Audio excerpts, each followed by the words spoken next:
Good morning, everybody. This is Mr. Talmadge. It's a Friday, June 5th. I wanted to talk to you about how to score your Excel map and the scoring guide so that you know exactly how you're going to be graded. Okay, so let's take a look at that scoring guide.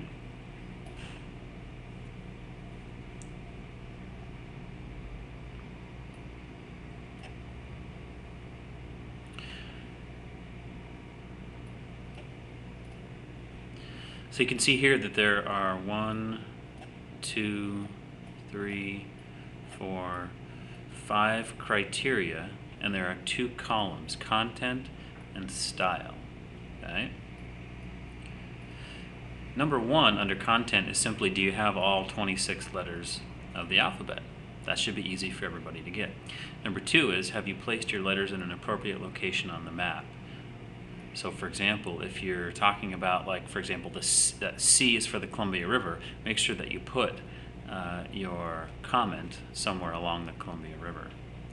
Number 3, have you included a title, a date, and an interesting, relevant, and original piece of data? So this is when you do your writing in the comment box, make sure that you have all of this information.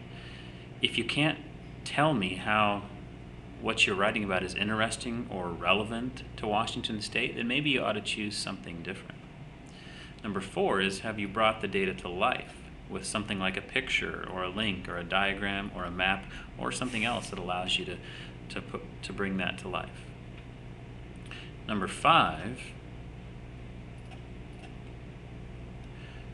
have you explained why the data is an important part of Washington State's history? So that'll be included in the comment box for each item on your map. Now let's take a look at the style column. Number 1 is, have you made the letter for each item stand out in some way? So you might want to make it bigger by enlarging the font. You might want to change the color. Okay.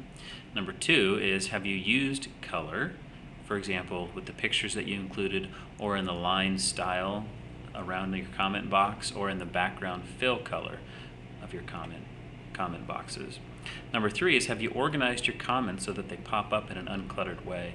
So by that I mean, when you click on the View Comments button, when they pop up, are they not on top of one another, but are they instead throughout your map and spread out? Number 4, have you made it easy to tell which items relate to the chapters in the text? So for each of your comments that you're using for Chapter 1, you could say Chapter 1, A is for, Chapter 2, D is for, or you could create a color-coded system. So you could have all the comments for Chapter 1 be a certain color, all the comments for Chapter 2 be another color, and so on and so forth. And then number 5, have you included an interactive way of bringing the data to life? So I would say, if you can do this for a handful of your items, let's say about 5, provide a link to something that is interactive, such as a video or some audio, or a cyber tour on HistoryLink, for example. Okay. Now let's take a look at the extra credit options down here at the bottom. You could include additional items on your map. You could include a key, such as what you might do for number 4 here.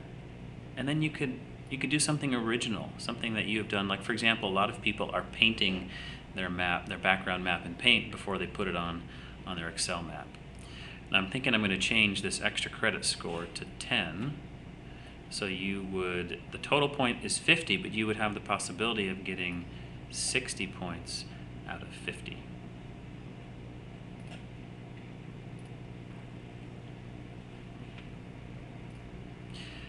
Hi again, folks. So I hope that gives you an idea of how I'm going to be grading you on these Excel maps. Please refer to that scoring guide as often as you need to. And we're 2 more weeks here. Your map is due on Friday, June 19th. Good luck.